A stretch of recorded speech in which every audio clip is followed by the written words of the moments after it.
Olá, meu nome é Aline Davi, eu sou nutricionista e nesse canal eu ensino nutricionistas a terem uma conduta nutricional assertiva. Hoje nós vamos falar sobre digestão de gorduras, um ponto muito importante também para a sua prática clínica.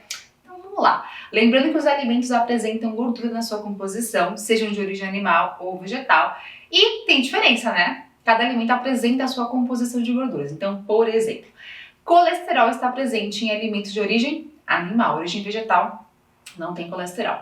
E lembrando que o triacilglicerol, tanto no nosso corpo, gordurinha, quanto também no alimento, é formado por ácido graxo mais glicerol, ou seja, 3 moléculas de ácido graxo com uma molécula de glicerol. E além disso, no alimento nós temos, além do triacilglicerol, colesterol, além disso, fosfolipídio de membrana também, presente nos alimentos, assim como também existem vitaminas lipossolúveis, mas aí seria uma outra questão, não teria uma obrigatoriedade de digestão, tá? Vejam só, nós temos então, na boca existe uma enzima, que é uma lipase, já pode perceber pelo nome dela, né? Se a gente fala assim, em ase, é uma enzima. Ou seja, nós temos uma lipase, uma enzima que quebra lipídio, que quebra gordura.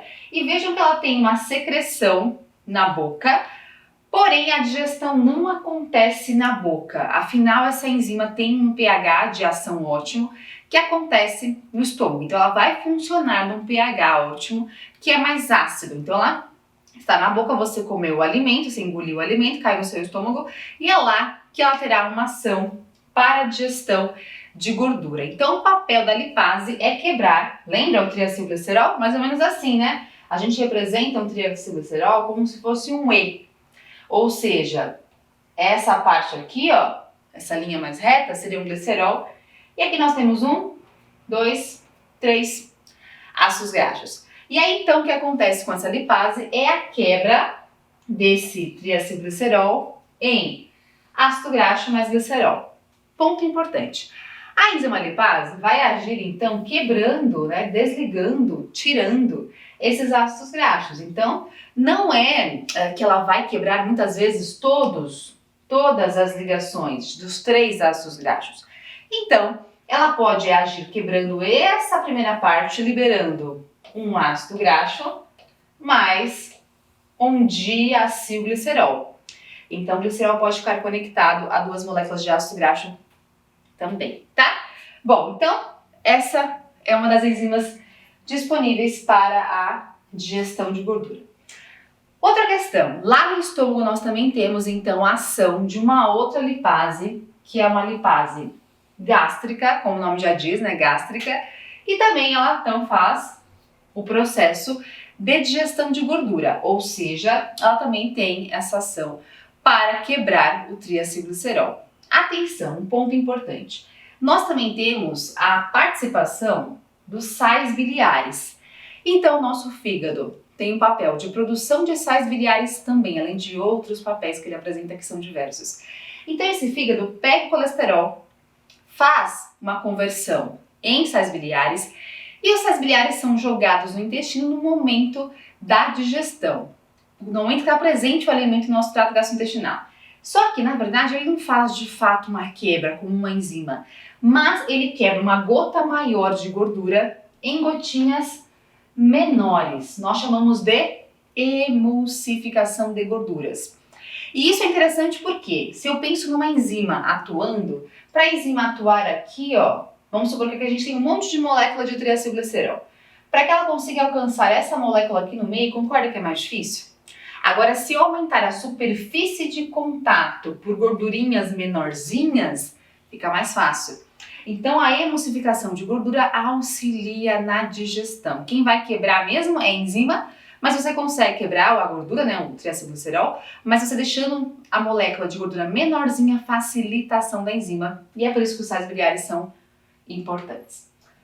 Além disso, veja que nós temos aqui, ó, lá no nosso enterócito, nós temos então lipase pancreática que é liberada naquele ambiente.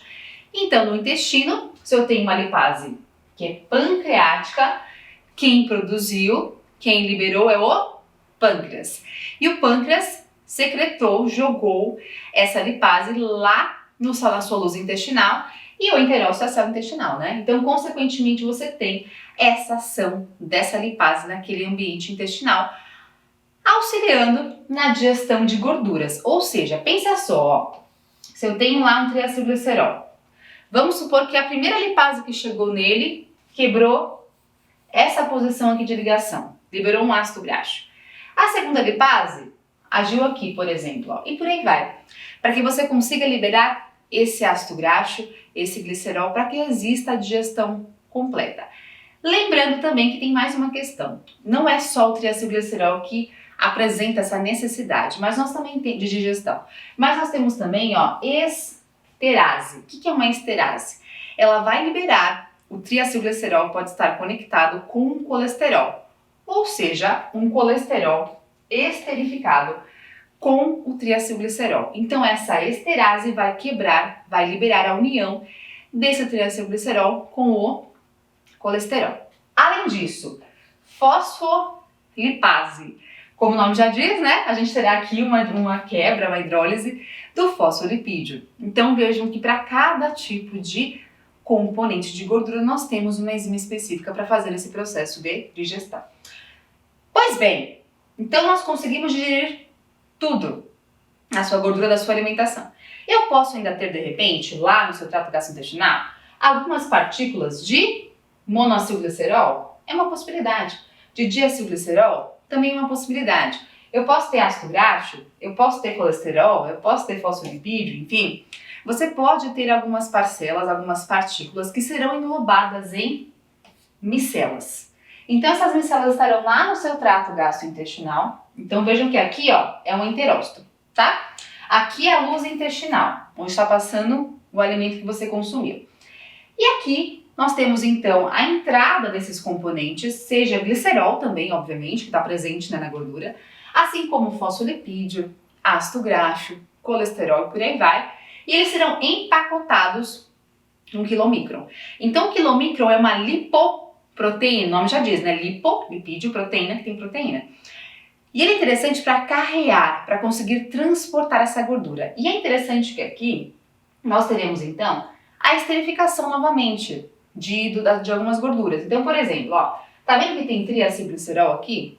Tinha triacilglicerol aqui? Não, a gente teve a digestão, né? Mas agora eu consigo reesterificar, eu consigo ter essa formação. Peguei ácido graxo, peguei glicerol e formei triacilglicerol novamente. Então, nesse sentido, esse quilomicron consegue transportar também triacilglicerol. Vejam que esse quilomicron consegue levar essas partículas e cai no sistema linfático.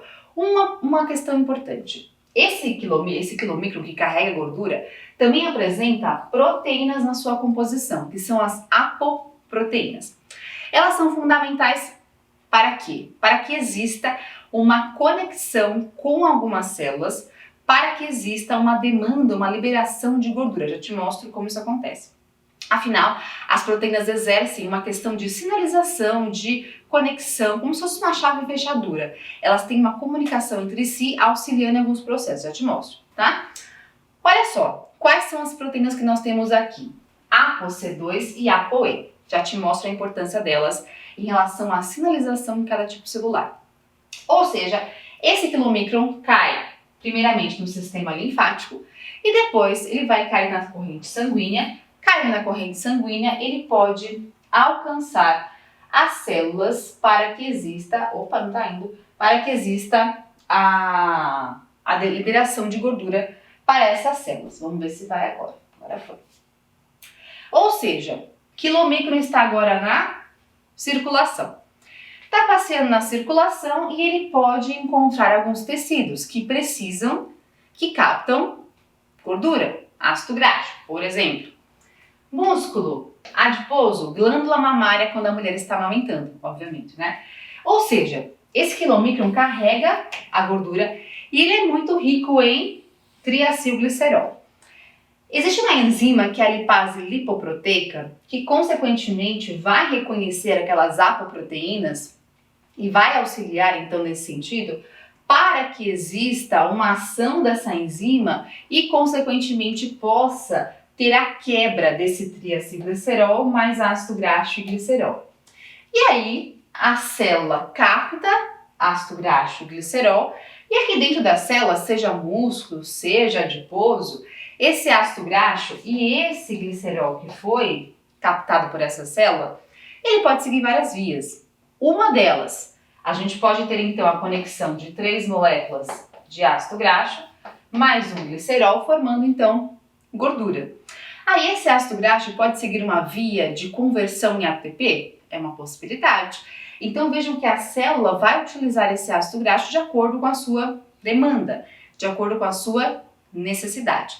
E olha só, tá vendo que o quilomicro não entra na célula? Quem vai entrar é ácido graxo e glicerol. A enzima vem aqui, ó, se liga no quilomicro, faz o processo de quebra e aí vai entrar ácido graxo e glicerol e a célula vai utilizar de acordo com a sua necessidade, né? Então vejam, se eu tenho um excesso muito triacilglicerol aqui, consequentemente isso feito no superávit calórico, nós temos então uma demanda maior de ácido graxo dentro do adiposo, por exemplo, que vai contribuir também para o processo de aumento de gordura corporal. Além disso, vejam que nós temos então aqui no fígado uma outra questão.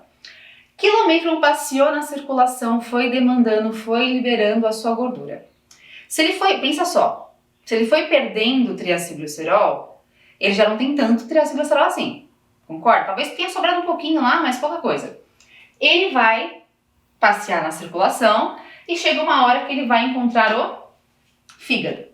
O fígado faz de tudo mais um pouco. E ele tem um receptor específico para ApoE. Lembra que tinha ApoE aqui? Então, consequentemente, o quilomicron consegue entrar, ele entra mesmo, no fígado. O fígado tem uma fenestra, né, uma janela, uma abertura grande, e ele consegue receber um monte de coisa. Por exemplo, quilomicron. E claro que para que isso exista, eu tenho um receptor específico para ApoE que reconhece e coloca para dentro. É como se fosse uma fitinha de festa. Você tem aquelas tirinhas, aquelas fitinhas, só entra quem tá com a fitinha. É basicamente isso. Então o quilomicron tem a fitinha e o fígado lá tem um fiscal que vai olhar quem tem fitinha e quem não tem. Então, consequentemente, o quilomicron entra dentro do fígado e o fígado faz muita coisa, né? Então ele pode, por exemplo, pegar esse conteúdo que está aqui, que sobrou, também de triacilglicerol, de colesterol, de fosfolipídio, e utilizar para si. Seja para a produção, por exemplo, de VLDL, que é uma partícula rica em triacilglicerol, e lembrando que o fígado pode pegar esse conteúdo que está aqui, ó, VLDL também é uma lipoproteína, né? Então ela também tem gordura dentro de si, especialmente triacilglicerol. Tem colesterol também? Também tem, mas tem mais triacilglicerol. Só que esse triacilglicerol aqui, da VLDL, pode ter vindo do quilomicron? Pode. Só que pode ter outras vias de produção dessa gordura do VLDL? Pode. Até mesmo o consumo de carboidratos. Então nós temos um excesso de carboidratos que pode chegar nesse fígado e virar gordura. Então essa é uma possibilidade também, que esse VLDL vai ter triacilglicerol que pode ser proveniente de gordura alimentar ou de carboidrato também. Enfim, várias possibilidades. Ou seja, aqui nós temos então uma lipoproteína muito rica também em triacilglicerol. E como o quilomicron passeia pela circulação, o quilomicron também passeia. Então, o VLDL. Quilomicron leva a gordura para os tecidos e VLDL também. Ou seja, VLDL consegue passear pela corrente sanguínea e entregar triacilglicerol assim como o quilomicron faz. Para o músculo, adiposo, glândula mamária e por aí vai. E a questão é, pensa só, essa VLDL está passeando pela corrente sanguínea, levando gordura, entregando gordura. Conforme ela vai entregando triacilglicerol vai reduzindo dentro dela, só que vai sobrar outra coisa lá dentro, que é o colesterol. Então, quando essa VLDL começa a doar o seu triacilglicerol, ela vai ficando mais rica, vai sobrando mais colesterol. E aí ela ganha um outro nominho, que é a LDL. Essa LDL é uma partícula, é uma lipoproteína mais rica em colesterol. E a questão é, vejam que o seu fígado também então fez a VLDL, que tem triacilglicerol, mas também tem colesterol. E o seu fígado pode produzir esse colesterol por meio endógeno, então ele mesmo faz esse colesterol. Ele pode fazer o seguinte, então o seu fígado faz colesterol como? Ele pega lá o acetil-CoA, mas Aline, de onde que veio esse acetil-CoA? Pois bem, acetil-CoA pode ter vindo de carboidrato, de gordura e de alguns aminoácidos. Normalmente é mais realmente o carboidrato e a gordura que podem ser convertidos em uma molécula que é muito coringa, que é muito versátil, que pode ser convertida em um monte de coisa. Não é só colesterol que ela vira, ela pode virar outras coisas também. Então esse acetil-CoA é a base inicial para a produção de colesterol no fígado. Ou seja, o acetil-CoA então vai ser unido em outra molécula de acetil-CoA, a via é mais extensa, mas resumindo, nós temos a produção de colesterol. E aí outra questão interessante, o seu fígado pode pegar esse colesterol, empacotar nessa VLDL, só que ele também pode fazer o seguinte, transformar esse colesterol aqui em sais biliares. Tá? Então essa é uma das possibilidades.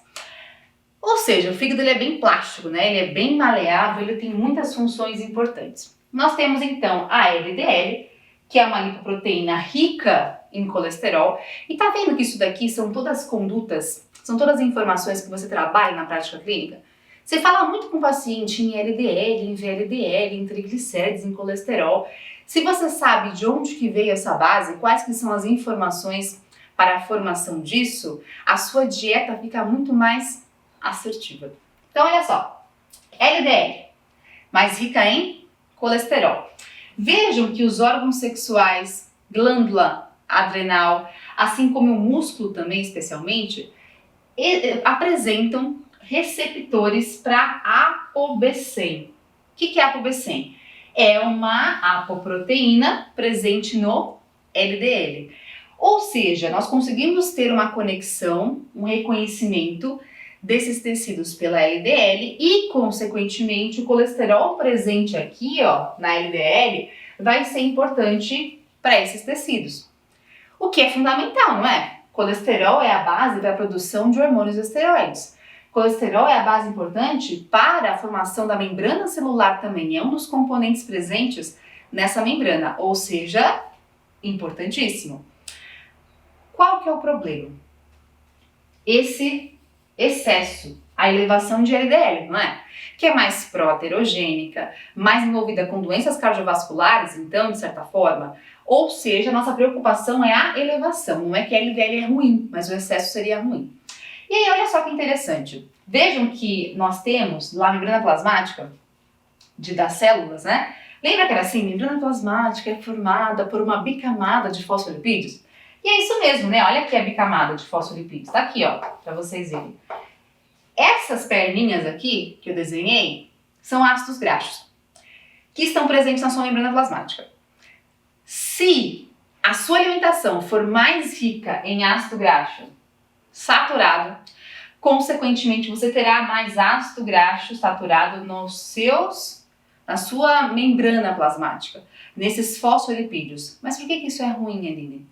Quando tem uma membrana plasmática mais sólida, não é tão maleável, tão flexível, não é um mosaico, mas vocês sabem disso na faculdade, membrana plasmática é um mosaico fluido, né? Então, porque ela não é mais estática, eu acabo atrapalhando um pouco a possibilidade de ter uma adequação nesse receptor para apobescem. Por que isso é ruim? Porque se eu não tenho essa função adequada desse receptor, eu não capto LDL tão eficientemente, colesterol da LDL tão eficientemente. E aí, onde vai ficar o LDL? Na circulação, e eu elevo esse LDL do paciente. Lógico que a gente pode consumir ácido graxo saturado, mas sempre que tenha um ajuste. Basicamente, 10% da nossa alimentação, pensando no VET, né, valor energético total, para pacientes que não apresentam comorbidades. Para aqueles que apresentam comorbidades, então, por exemplo, dislipidemia, doença cardiovascular, diabetes, seria interessante que o consumo de gordura na alimentação saturada seria até 7%. Ou seja, a gente precisa contabilizar a gordura saturada. Então, isso aqui é uma recomendação de diretriz de cardiologia nacional e internacional para que a gente tenha um controle em doenças cardiovasculares. Então, atenção a isso. Ou seja, é importante fazer esse controle pensando especialmente em dislipidemia, em elevação de colesterol, especialmente o LDL. Ou seja, façam esse ajuste no seu paciente também. Então vejam, né, que interessante. Muitas vezes é mais eficaz você controlar ácido graxo saturado no seu paciente do que até mesmo controlar o consumo de colesterol. Vejam que quando você consome mais colesterol, não está totalmente correlacionado com a elevação plasmática de LDL, mas o consumo de ácido graxo saturado está mais correlacionado com a elevação de LDL do que propriamente o colesterol. Então, ou seja, quando nós temos o consumo alimentar de colesterol, não tem tanta preocupação assim. É claro que isso é muito individual, mas lembra que antigamente nós tínhamos mais recomendações, mais diretrizes pontuando uma necessidade de restrição no consumo de colesterol alimentar. Hoje, várias diretrizes já tiraram essa recomendação, afinal, nós não temos uma total correlação do colesterol alimentar, consumido na alimentação, com a elevação de LDL, mas a gordura saturada, sim. Então vejam que assim a gente consegue corrigir a alimentação do paciente de acordo com essas informações de gestão e metabolização de gorduras. E você me conta como que você faz na sua prática clínica, como que você trabalha com pacientes que apresentam dislipidemia. Espero que você tenha gostado e até a próxima.